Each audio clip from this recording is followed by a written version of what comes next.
Hello and welcome to Podtoid. We are your host. I am CJ. I'm Chris. I'm Dan. I'm Charlotte. And I'm Occams. And this is episode 396. Welcome back, everyone. We had last week off, and I hope at least one of you made the most of the free Sunday, because I sure as hell didn't. Occams, you're crazy. I'm sure you got some wacky and wild adventures to talk about, right? Yeah. Okay. Have you ever gone into the woods just and seen a kiddie pool? Just like one of those old ones though, where it's like faded out. It's been sun damaged, after all those years. Like it's almost like a bleach color, like a bone. No, I've never done that. Definitely don't like where this is going, but continue. Okay. I'm in the woods, right? And I was going in the woods. I was going in the woods to bury my cat. Oh God. Well, not my cat, a cat. But it was kind of my cat. It was my responsibility. It's a long story. It's okay. So I get to this kiddie pool, and I look in the kiddie pool, and guys, I found JonBenet Ramsey. She's alive. God, she's okay. Damn it. She was in the kiddie pool, right? There was a lot of cans of Diet Pepsi. I don't know the significance of that. She's good. I left her at an Arby's. The cat's still dead. I'll have to figure that out later. But JonBenet is fine. She's at the Arby's in Paducah, Kentucky. It's on Highway 32. I left her there. All she wanted was Diet Pepsi. I don't know exactly what to do next, but she's okay. So would you please let the Ramseys know that their daughter is alive? Can someone do that for me? Because I had to go. I had to take care of the cat. It's really responsible of you that you left her in her natural environment at Arby's. So good job. It was the first place I saw that, they have the meats. I thought she'd probably be hungry. Seems like all she had was Diet Pepsi. And it was weird. Like it was the old, like the hard aluminum cans, which is weird. Oh yeah, that is. She was born long after those were a thing. And so if someone can go to Kentucky, get JonBenet, let the Ramseys know their daughter is alive, and please help her. I had to go take care of the cat. Let me just put my notes here. Don't let Occams riff. You're just putting that in your notes now? Just putting that in my notes now. I put that in my notes episode 1.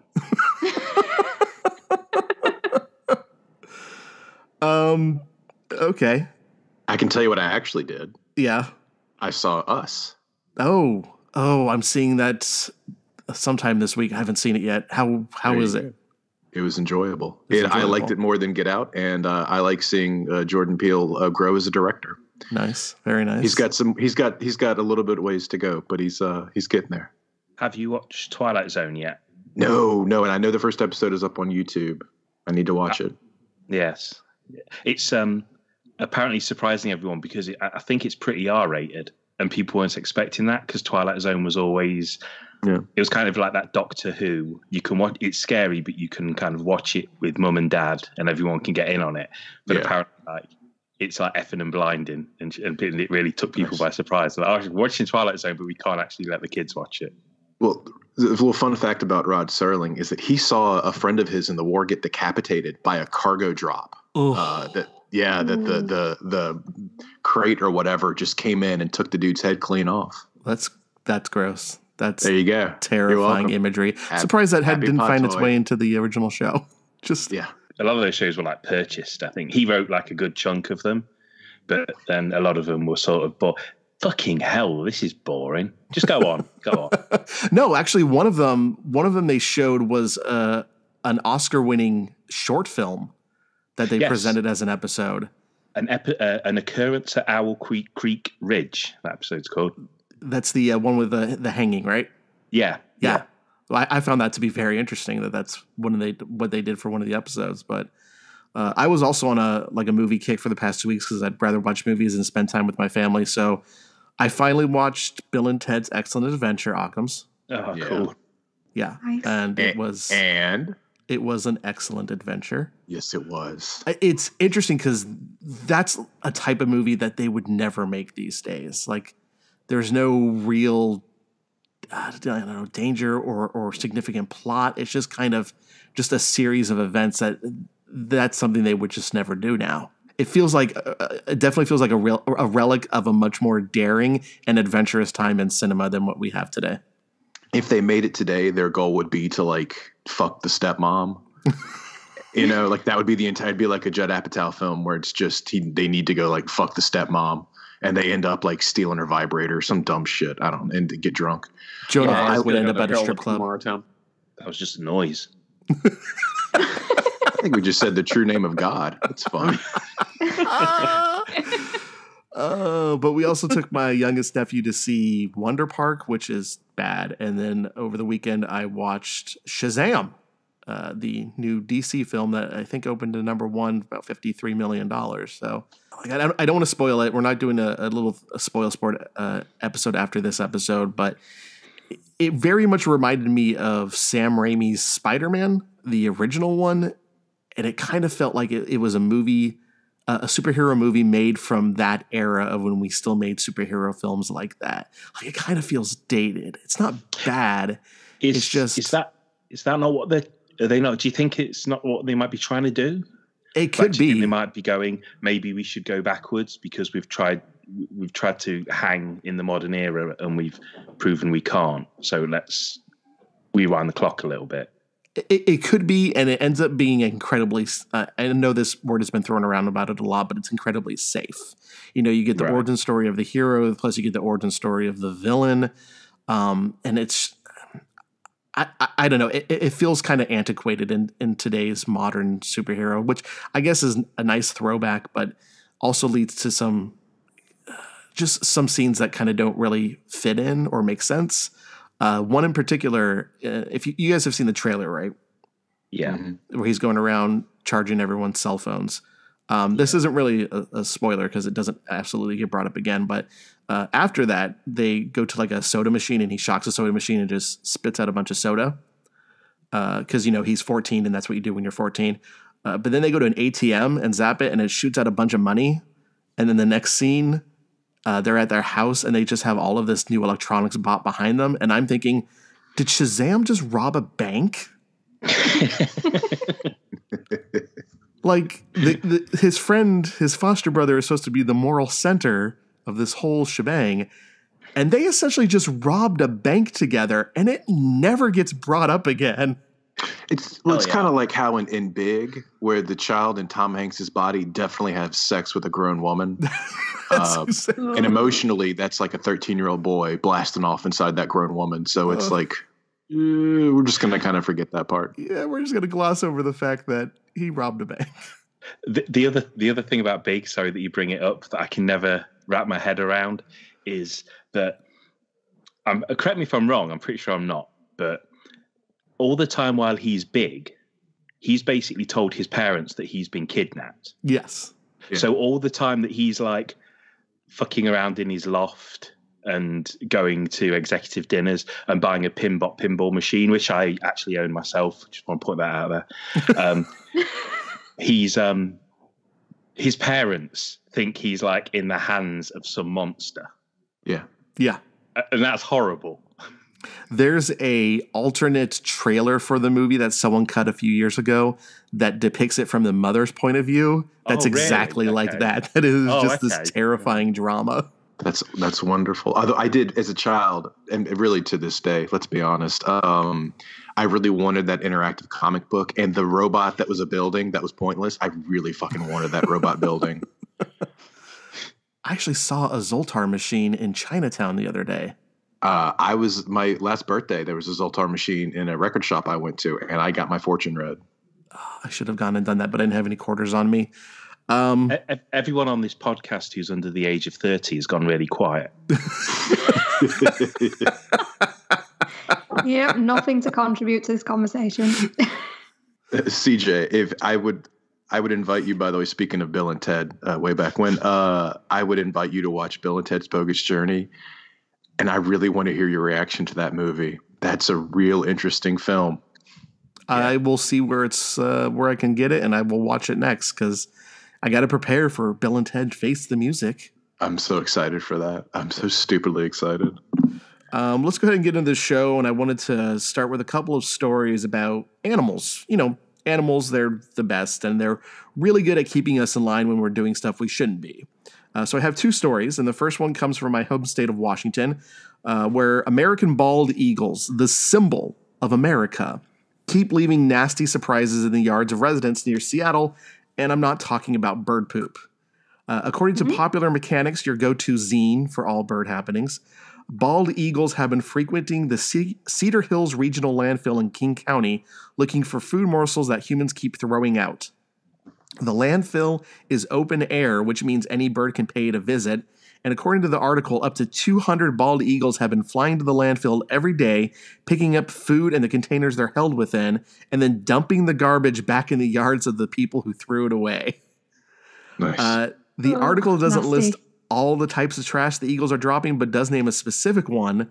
A resident woke up and found a biohazard container filled with human blood on his lawn. Oh my God. Hell yeah. I feel sick. Oh, that's horrible. That's pretty metal. How much blood are we talking? The specific term was a bag, so I assume it's like one of those blood bags. Like, there's no good reason to wake up and find a bag of blood on your front yard, is there? That's a self-answering question. I don't know why I just asked it.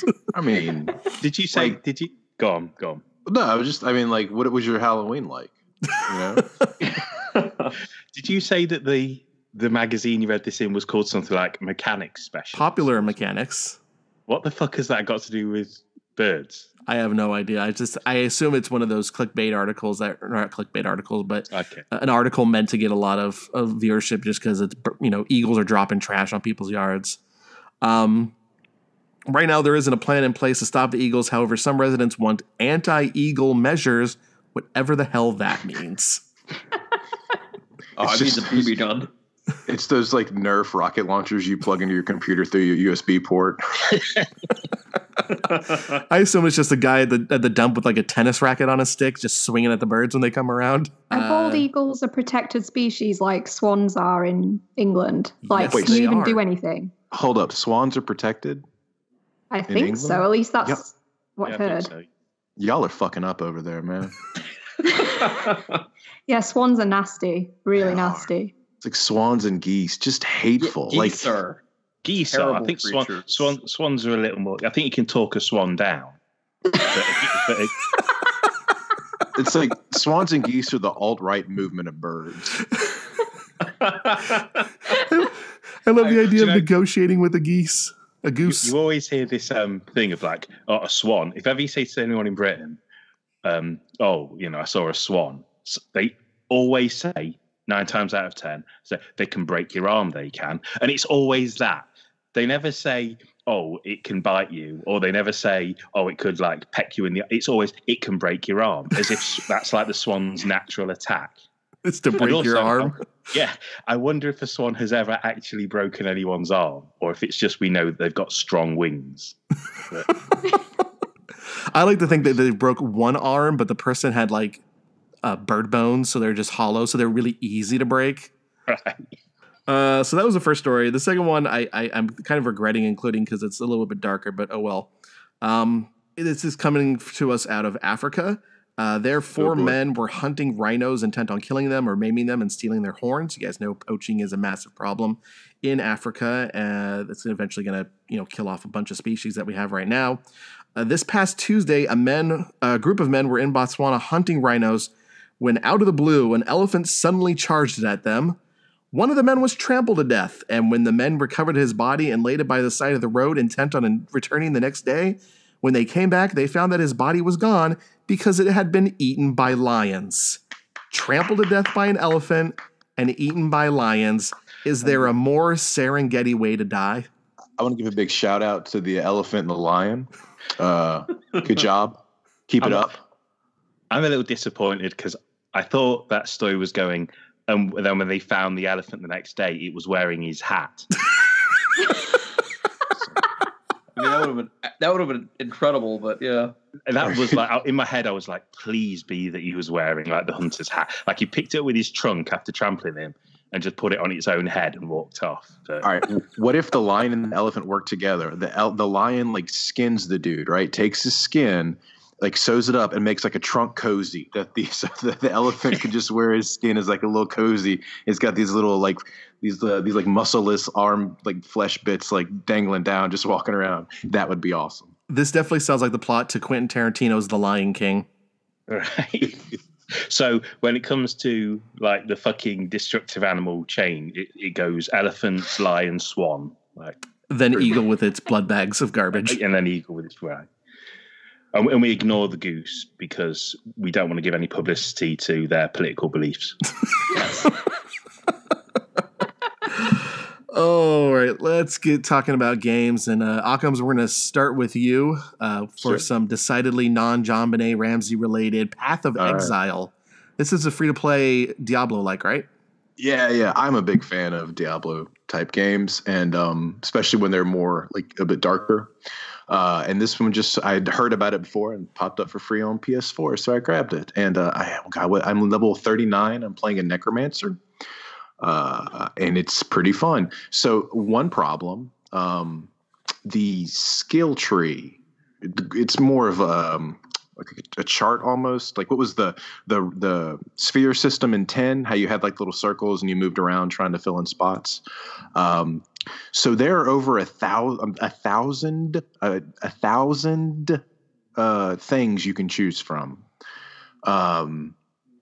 It's insane. And I've watched probably 2 hours worth of guides on how to make like the best necromancer you can. I still have no fucking clue what I'm doing. Cause you can get these things called spheres of regret to get points back, but it's very difficult to like go back all the way, to reset everything. So I have 15 skill points I haven't spent, 15 levels worth of stuff I haven't spent because I don't know what to do with them. It's very complicated, which it's almost laughable when you look at the grid, but it is very fun. I love playing any class that lets me have pets and zombies and specters and skeletons and shit's really good.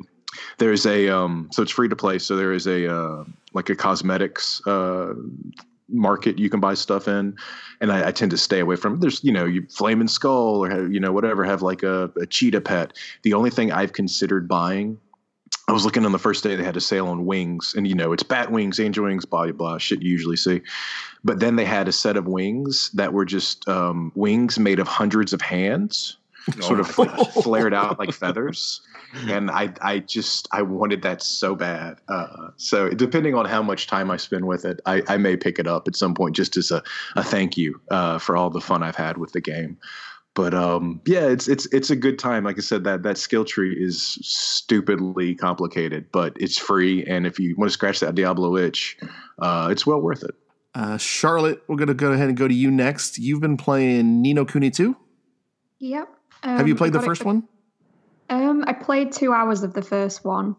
I borrowed it from the library. Libraries out here have actually a pretty good selection of games. So I borrowed it for a month and I managed about 2 hours of the first one, but then I got really stuck because actually the first one is surprisingly difficult if you don't do a bit of grinding. So, but I've hopped into the second one a little bit later than I intended because I did get it for Christmas. And I'm having a really good time with it. There's so much to it. It's very open world and there's a lot of side quests to do, and I'm really getting sucked into doing all the side quests.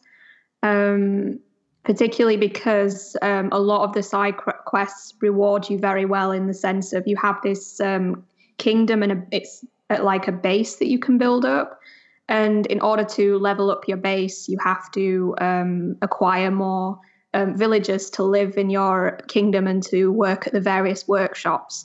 And so by doing quests for certain people in other realms, you can get them to join your village.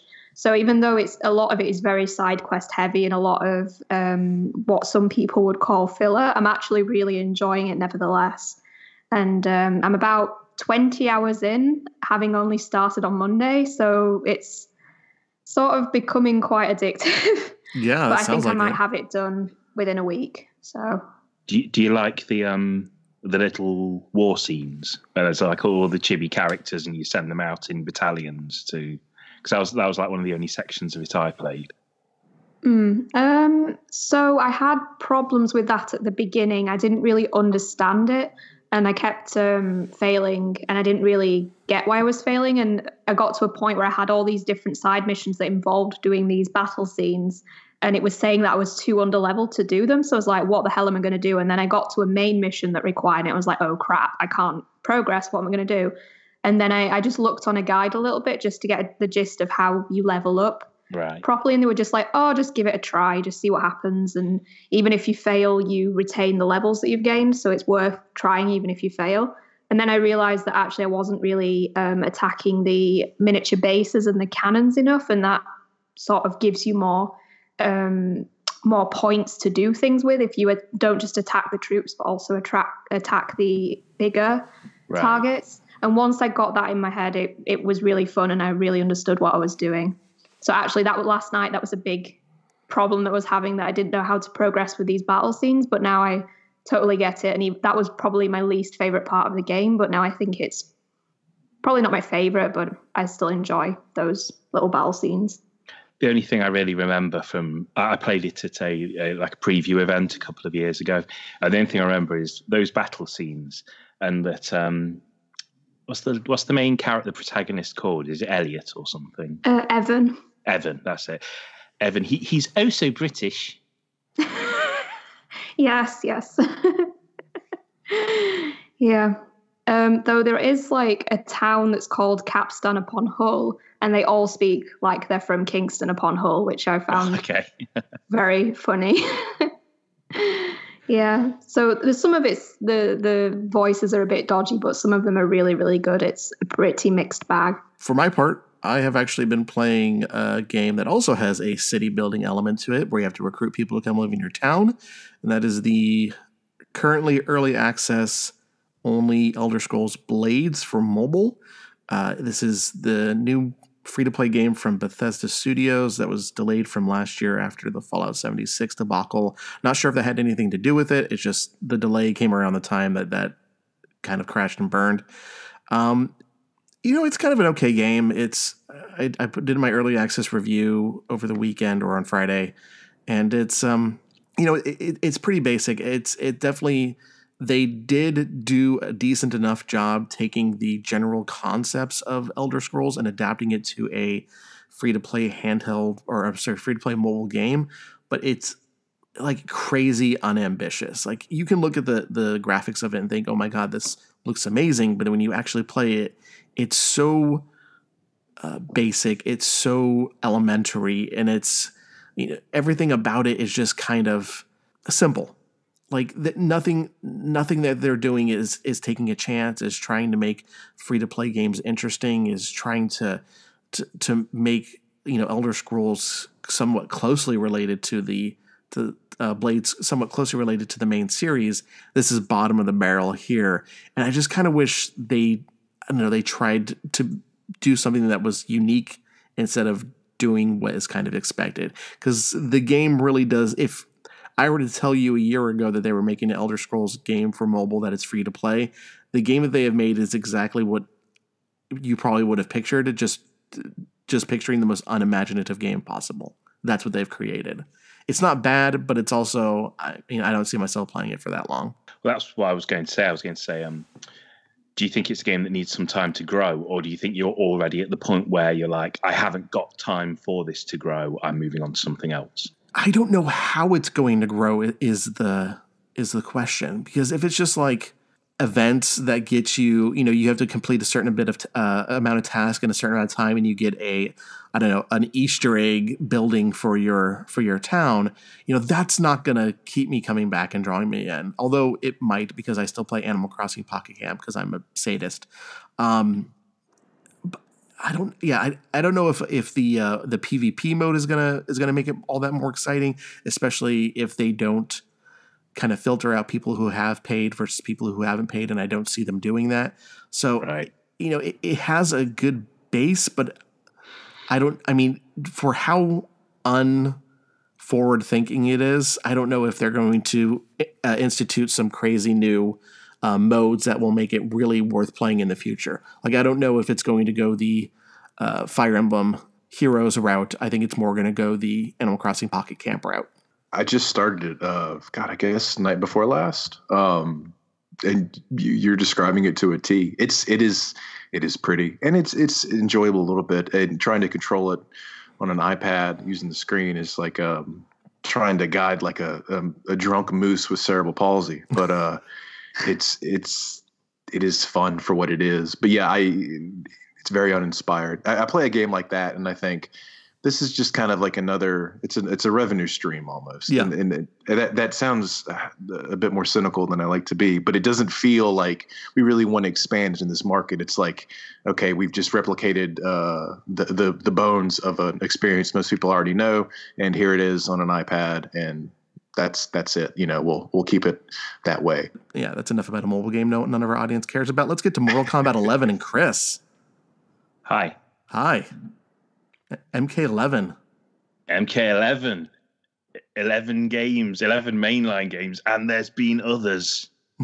And I've bought them all on the day they came out. Sometimes it's been good, sometimes not so good.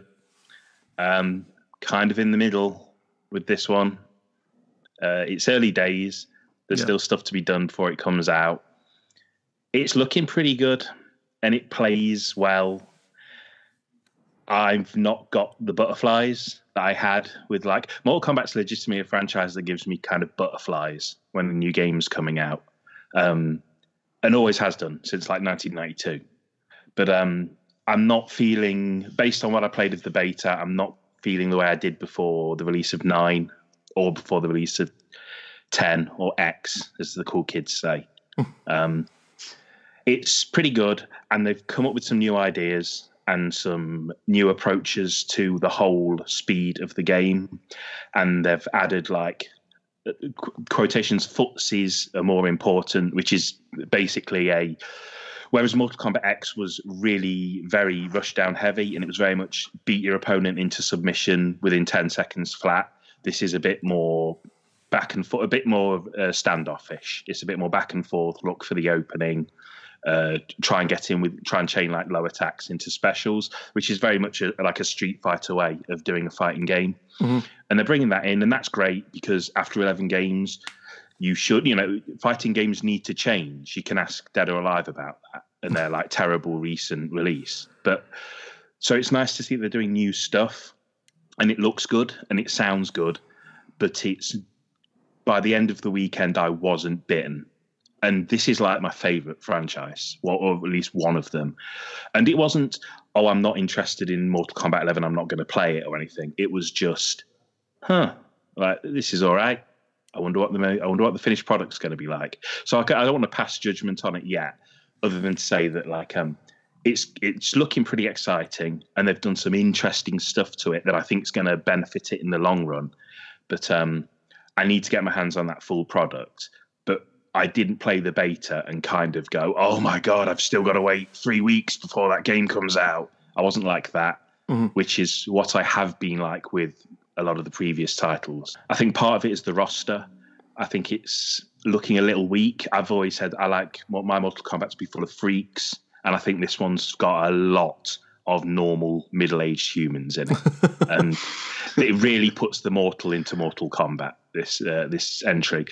But it plays well online. The online worked okay. I've taken shitloads of abuse off other players, so I know that that's still going.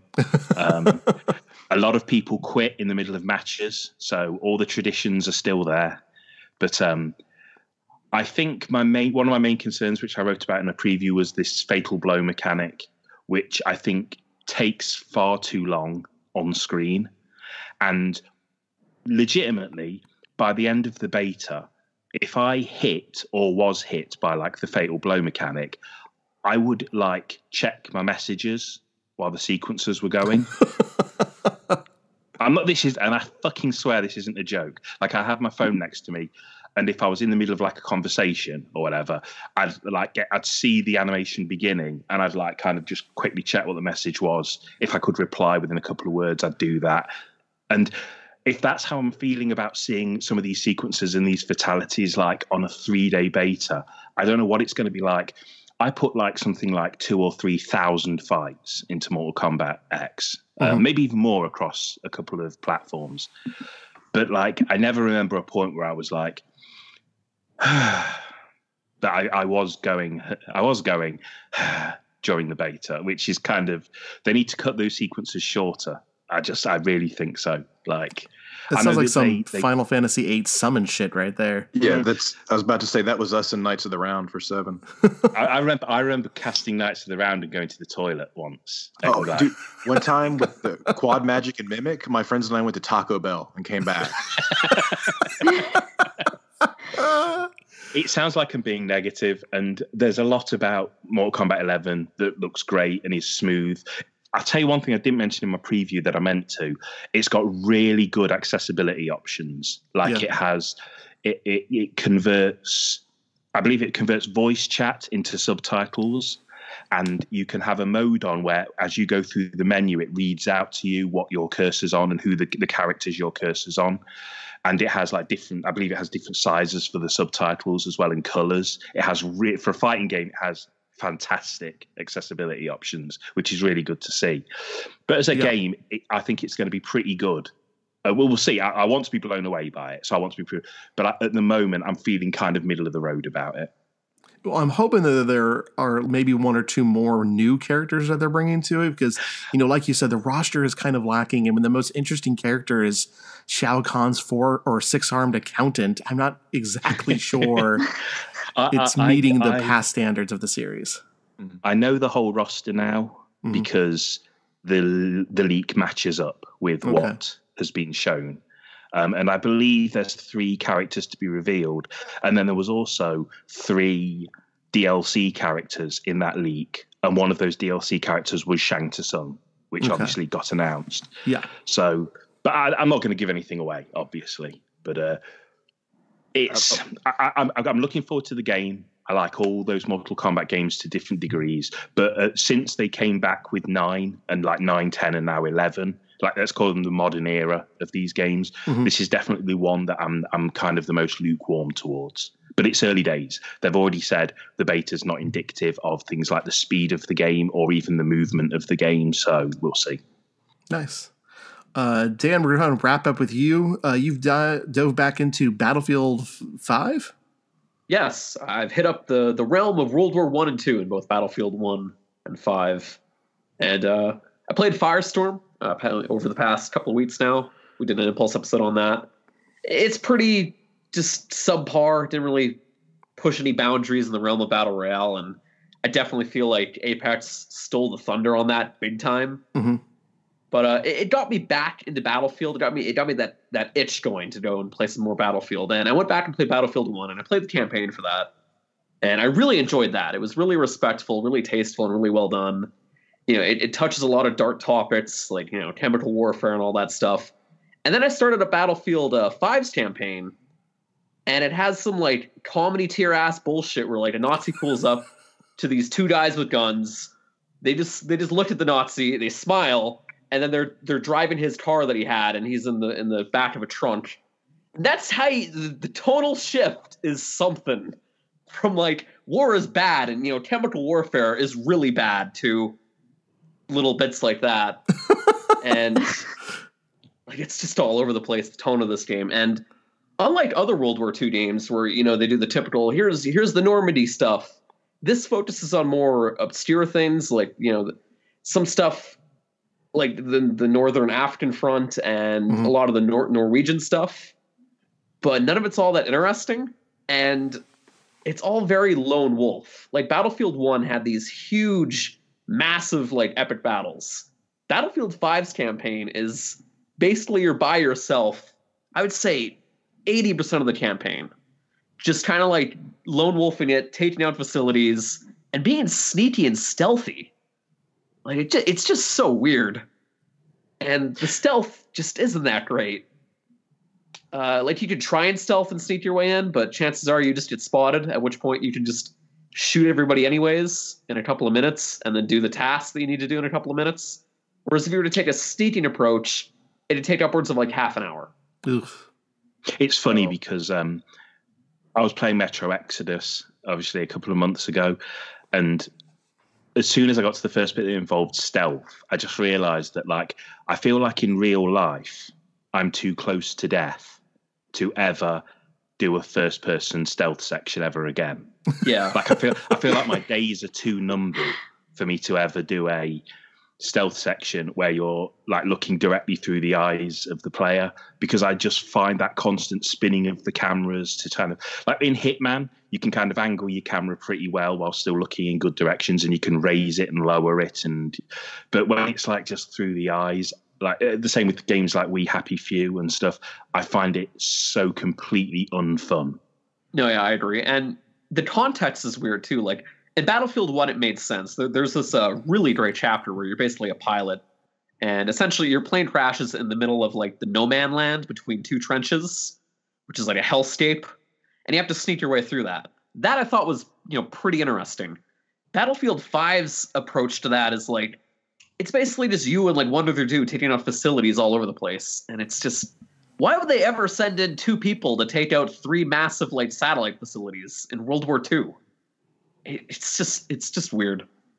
I think of the satellite facilities as still part of the alternate timeline universe. They're going from Battlefield 1, I don't know what they are. right? They're like, I don't know. Oh.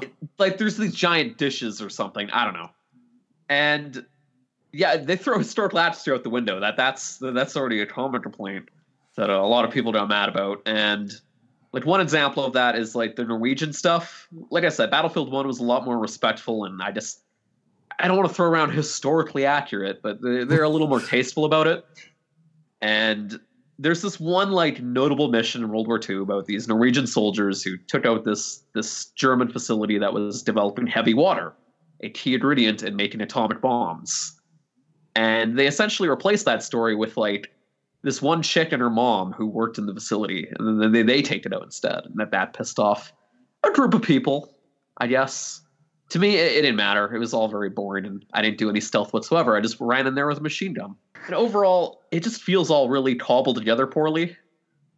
And that could be indicative of what's going on across the board at EA, apparently. Yeah, and we're going to touch on that in a little bit. Yeah. Military shooters, I feel like, for a long time occupied this weird zone where they portray real events that real people, like thousands of real people, died in. Yeah. And then you get arguments back and forth over things like historical accuracy.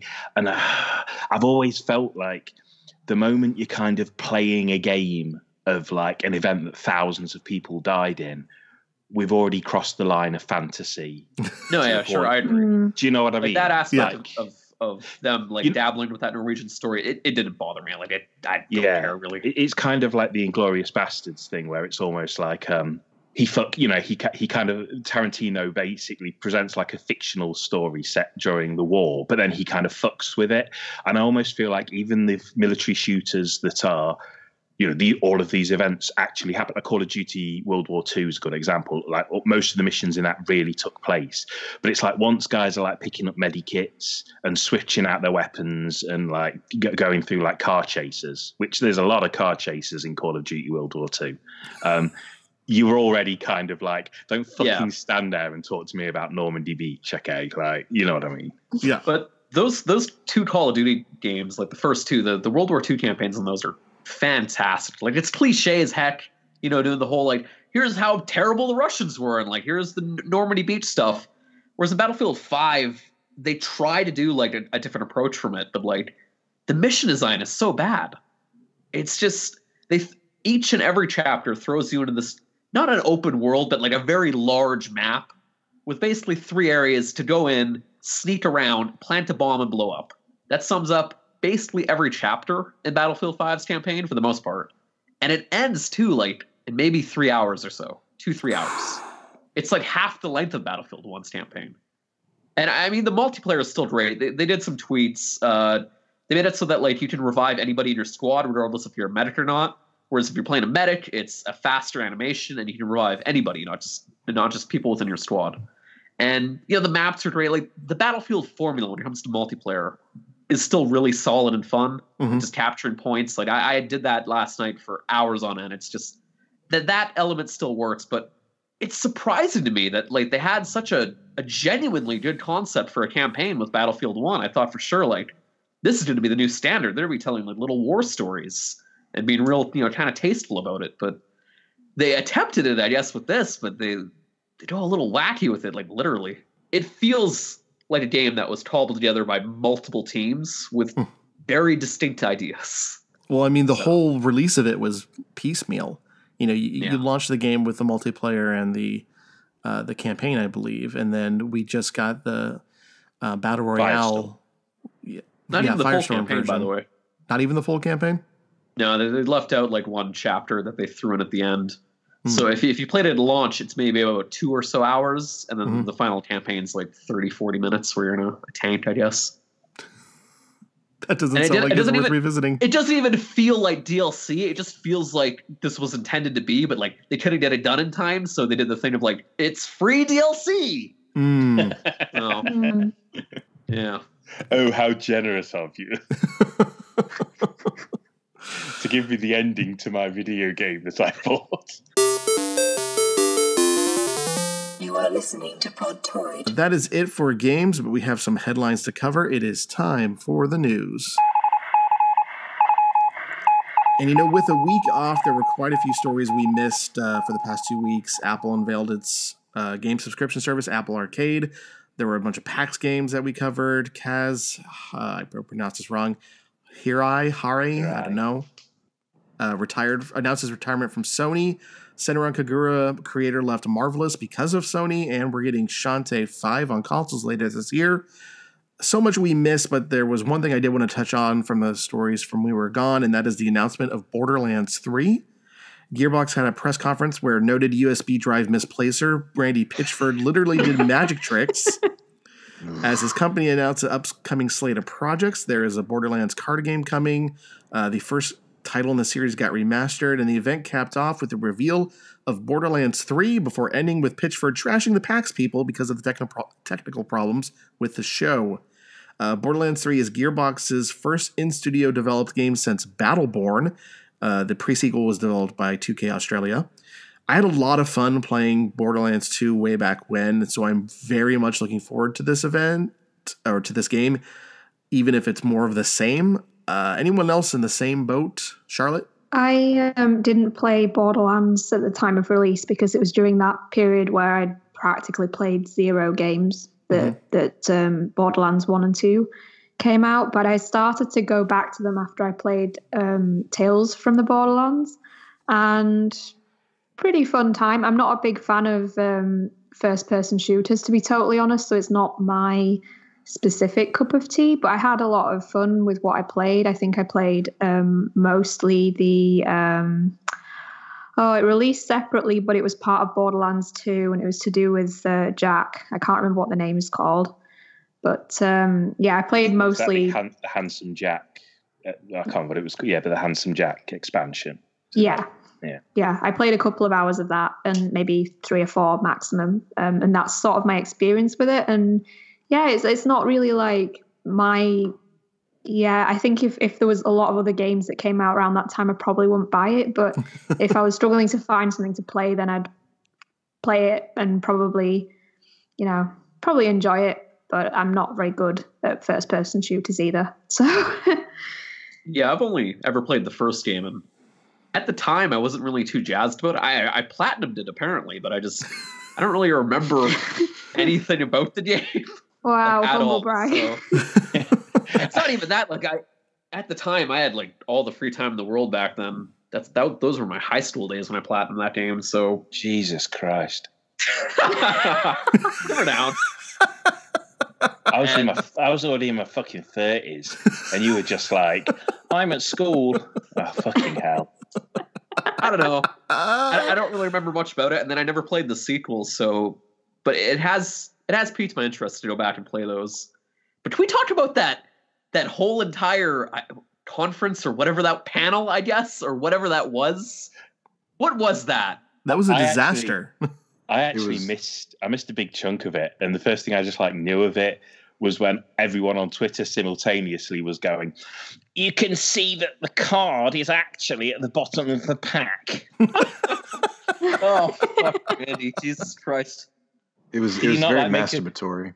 My favorite sequence was when they were trying to get the trailer working, I think, for Borderlands Remaster or whatever, and they were trying to do it on Windows Media Player because at one point they showed the desktop. and the entire crowd was chanting VLC, VLC over and over. And then eventually they just gave up and brought the developers out all awkwardly on stage to talk about the Borderlands 1 remaster. Like, I don't think I've seen anything that bad since like Konami's 2010 E3 thing. Yeah, lots of people were saying it was kind of like a return to that grand era, that golden era of E3, where Randy is a special boy. It's funny to see kind of the veneer fall away for a second, and like how the internal monologues people must be having when events like this occur and something goes wrong inevitably, like to be expressed, and just the immediate backlash of it. I don't know. It was funny. It's like a stand-up comedian bombing and then starting cussing at the audience. Like that's what I thought of that show is when he started blaming the PAX people. It's like, come on. Yeah. And the magic trick to reveal a card game that didn't look that fun. I don't understand that. He was stalling for sure. Like, I could tell they were having huge technical issues, like somewhere, and he was doing anything he could to keep that audience entertained. Which, to be fair, there was like thousands of people there apparently. So yeah. It also had one of those weird clashing moments where they kind of brought up Battle Royale. And everybody started booing, and then they said, "But we're not doing Battle Royale," and everyone started cheering, and it was like a universal thing. But simultaneously, Fortnite's the biggest fucking game in the world, and it's one of those situations where it's like everyone in that room's booing, but also this game's fucking enormous. So it's just like, who wins? But do you know what I mean? I don't think the people in that room wanted. They were there for Borderlands, and they didn't want Borderlands Battle Royale. Oh, for sure, definitely. For sure. I just mean, wrestling fans are often the same, where like pro wrestling fans will boo something, and it's like, yeah, you're booing it, but it's also the thing that's making all the money. It's weird. Yeah. So our second story was probably the biggest news event of last week, and that is Jason Schreier's article on the development woes of EA's Anthem. There were a lot of revelations made in that article, everything from its original name of Beyond that was changed at the last minute, to a critical lack of decision-making on the part of management, to an astoundingly short production time of around 18 months, even though the game was in the planning stages for the good part of 7 years. Dan, I want to start with you because you actually played Anthem. When you saw the final product as it is, does anything from that report surprise you? Nothing at all. Like, if anything, it kind of backed up how I felt about it all. Because the whole time I was playing that game, I kept thinking to myself, I kept thinking about that development time and being like, is this really what they came up with after all these years? This idea of all these load times and going to this very empty like hub area where you talk to NPCs and other NPCs, despite their lips moving, aren't talking. Like you find crowds of people that are apparently talking to each other, but there's no sound. So that initial impression when you first enter that hub area speaks volumes. And then when you read that article, it just kind of just explains it. Yeah, I mean, when they were talking about how there are story segments in the final product that don't make sense anymore because they were written from when the story had a different plot line. Yeah. What is going on? like, I remember we talked about this on Podtoid where they would talk about these like random fucking things with no context. And it was so confusing.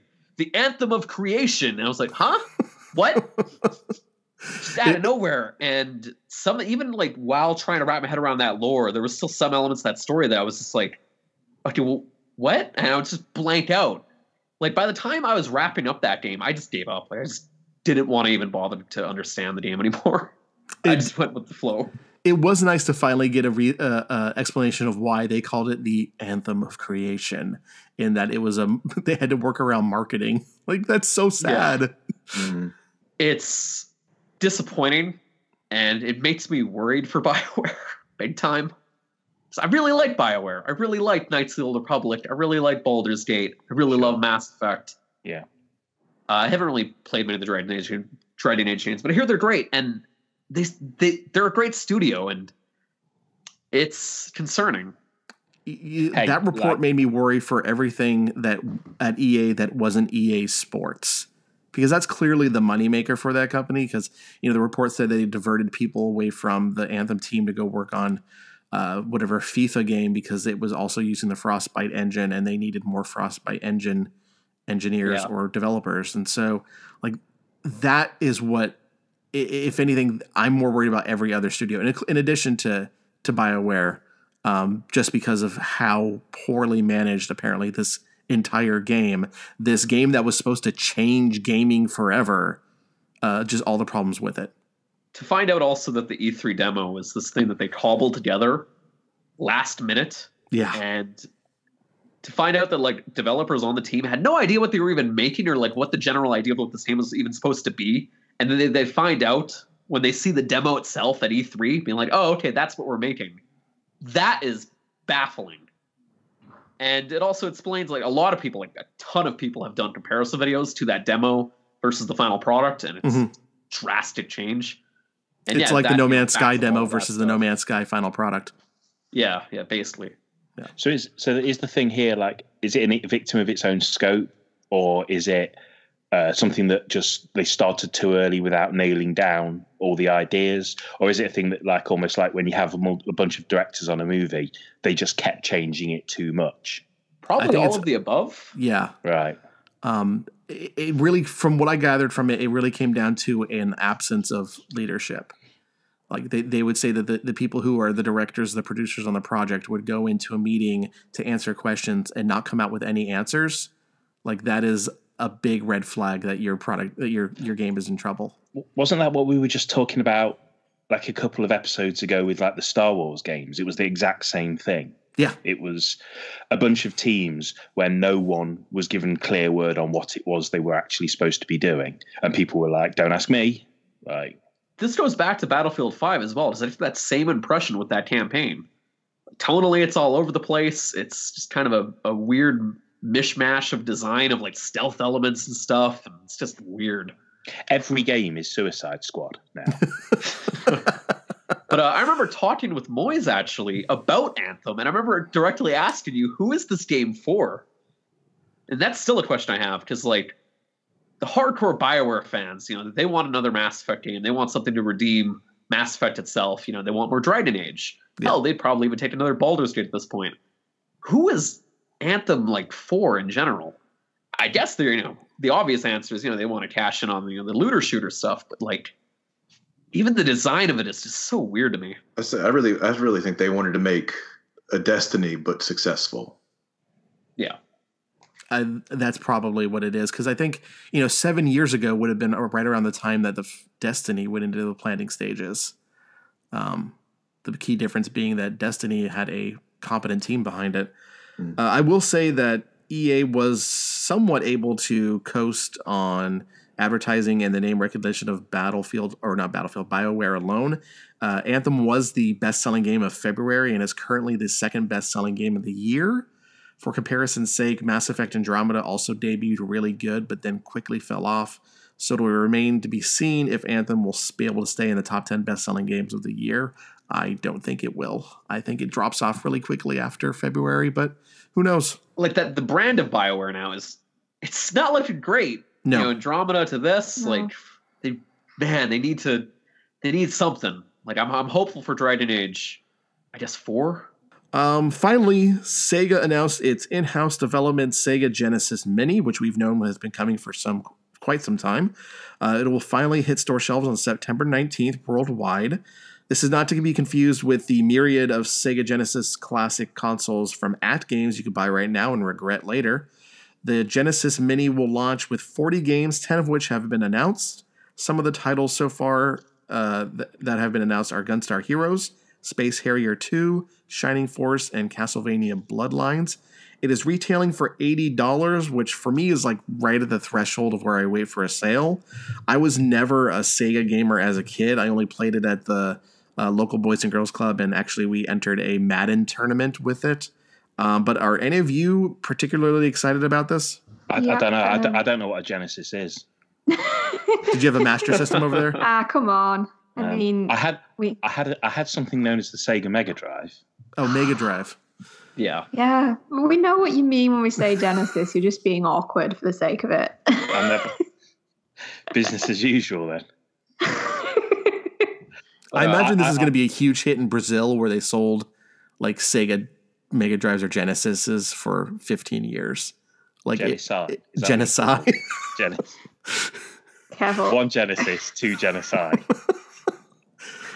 Just call it a Phil Collins, and just no one's going to like you. But I'd like a Phil Collins, please. Oh well, I mean, hopefully it's better than the PlayStation Classic. Ugh. That thing is like they're going to give it away in a year or two. Yeah, I imagine that's going to come free with the purchase of any television at Best Buy really soon. Yeah, I was at a Target and I saw they had at least 40 or 50 of them behind the counter thing. They're down to $40 now. Yeah. Well, kind of tying all of these threads together, that they spoke, didn't they, to the team about the possibility of a Saturn, like a mini Saturn, and they said that there was the tech's just not there yet. Like the tech isn't there, the chips aren't there to mass produce something that you can sell cheap. And it's like, well, the only other example we have of in this mini era of a 32-bit system is that PlayStation, and it's whack. So but Saturn emulation is pretty terrible anyway. In answer to your original question, I was my friend had a Mega Drive and I had a SNES, and I have no qualms in saying that I think the SNES is massively superior as a console. It's the best console ever made. But fair play. But the Genesis has its own run of good games, and Sonic the Hedgehog, and I think there are some games on the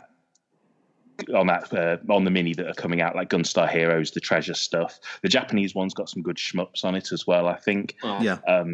So I think it will find a market. It might not be the same market as the NES Classic and the SNES Classic, but I think it will probably do pretty well in Europe, because we were big fans of the I say we because I'm still in Europe at the moment, but we were big fans of the we were big fans of the Sega Mega Drive and its add-on, the Mega CD. You see, Mega Drive's a better name than Genesis, but Mega CD isn't a better name than Sega CD. I'll give you that. Sega CD is better than Mega CD. But yeah, the Genesis was my first console ever, and the games I'm hopeful for is the trilogy of Sonic games, including with the Knuckles expansion. If they can get that working as Sonic 3 and Knuckles, that'd be great, because none of the act game whatever shit shows do that at all. The emulation's terrible, and the only real way to play that digitally is through Steam now lately. And if they throw in Streets of Rage 1 and 2, Golden Axe, Altered Beast, stuff like that, I'd be pretty content. Altered Beast is one of the games confirmed. Oh hell yeah! Those games are all well and good, and they're fine. But when we talk about a Genesis best of, they're always on the list. And that's great. The one game that would make me buy this thing day one is a little rarity called General Chaos. Oh shit! Okay, and yeah, I love General Chaos so much. If my grandmother were alive, I'd kill her again to get a copy of it in my hands to play. It is such a fun, strange little cartoony fake war game. It's amazing, and I really hope they announce it. They're not going to, but it would be so cool if they did. I also like some of the early 3D attempts on the Genesis. Stuff like Virtua Racing and stuff like that were really neat, and I would love to see Virtua Racing on there, but I doubt it. I really want to see Aladdin. I was just going to say that. Yeah, that'd be great too. Yeah, the Genesis Mega Drive was my first experience of playing a console as well, and my big memory is playing Aladdin, so...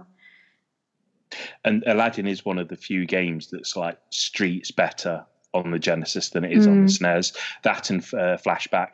The SNES version of Flashback's abysmal, but the Genesis version is pretty close to the Amiga original. And those Disney platformers are great. I guess with that it comes down to licensing, isn't it? Yeah.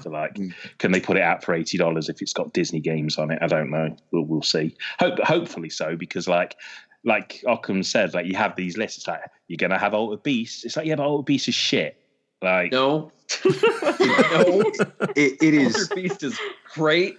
It is a great game to play with friends when you're drinking, and every time you power up, you can scream power up at the TV. The voices in that game are fantastic. Rise from your grave is a classic line that will be burned into my mind until the end of time. Sure. I get it. But like the line is great. No one says, this is such an awesome game. No, they go, oh, you turn into a werewolf or you rise from your grave. That's exactly what I mean. You turn into a werewolf and like punch the shit out of things till they explode. Yeah. Great. It's awesome. Like all those moments are wonderful. Not a great game. Fucking people in there, like this was a game I liked when I was a kid. Ergo, it's still great. It's like we're back to the Simpsons arcade all over again. Like Altered Beast is like a really awesome shredding guitar solo, but the song is kind of shit.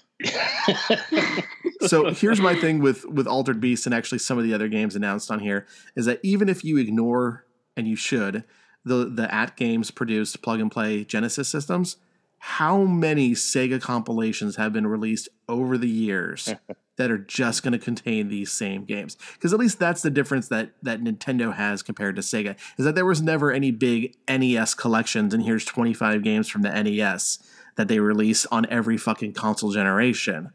So that was generally the first place you can get all of those games together without buying them piecemeal on Virtual Console. But I mean, there's a Sega Genesis collection out on all current generation consoles that I'm sure includes most of the games that are going to find their way into this plug and play mini. Because they're all on Steam, aren't they, for like $1.99 each or something like that, like a couple of bucks each. Like there's so many compilations for the Sega Genesis that like even the Sega Genesis had compilations on it. You could buy games that had like Altered Beast, Revenge of Shinobi on. So even in the generation it came out, they were releasing retro compilations of Genesis games. Before we go, one quick note as we wrap up the news. I don't know if you guys saw this, but Prince Harry, and by the way, it's a good thing that he got the nickname Harry because his real name is Henry and not his brother William, because that would have just been a cruel joke. Yeah. He is calling for a ban on Fortnite. During an interview this week, the Prince said the game is more addictive than alcohol and drugs for younger people, and asking, where is the benefit of having it in your household? That's kind of a low bar, isn't it? Like, there's a ton of shit in my that I own that serves no purpose to me, but I still own it. Is he the one that knocked up the Hallmark star? She wasn't Hallmark star.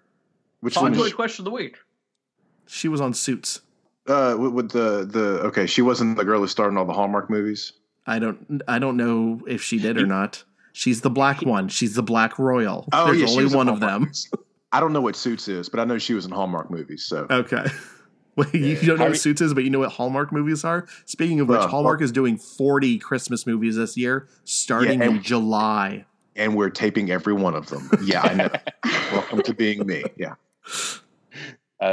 I read some of this story because Fortnite made the headlines, but he was also having a stab at social media as well, just like Instagram and Twitter and all of those things. Yeah. And at the end of the day, he can say what he wants, but like, and I'm sure you guys are already like on board with this, but right, if someone in Britain right now is saying something, you don't have to pay any attention to it. We're fucking terrible. We don't know what we're doing. We're a bunch of cunts. Oh, it's like getting life advice from someone from Florida. We can't sort out shit. We can't arrange anything. We think it's a good idea to make it like harder to get hold of cancer treatment. We're stocking up on body bags for something that's going to make the country better. Like, if anyone in Britain is like, here's my stance on something, your best bet is to just do a full 180 on it. Yeah, I mean, I hear Prince Harry saying something about a video game. That'd be like if one of the Trump kids said something about Fortnite. I don't give a fuck. What do you matter so little to me in my life, and your opinion is meaningless. Like if he had an opinion on like fine dining in England, I'd be like, okay, cool. Maybe he knows what he's talking about. But like Fortnite's bad. Okay. Yeah. What is fine dining in England? Is that just eating any food that's not British? No, I think it's like silver service stuff, isn't it? It's like it's basically having the kind of party that in a 1980s music video a rock band would turn up and ruin. That's a perfect description.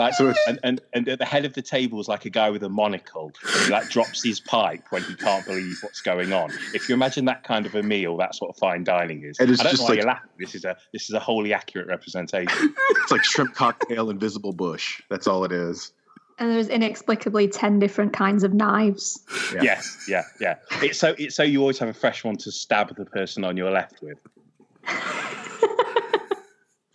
All right, we're going to end the bit right there. That's perfect. Fuck England. Like, yes, fuck England. For and everything we're about.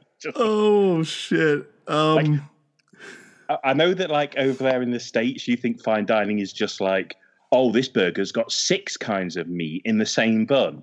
And over here, it's just like, you wear a fucking suit and, like, have a soup. All right, Chris, let me correct you real quick. All right, in America, fine dining is when the burger has an egg on it. Thank you. Do you think the elephant said to those lions, like, and which of these poachers would you like today, sir? I hope so. You are listening to Podtoid. All right, let's wrap this up. Occams, you have a community shout out to do? Yeah. I want to give a shout out to again with the community for April Fools.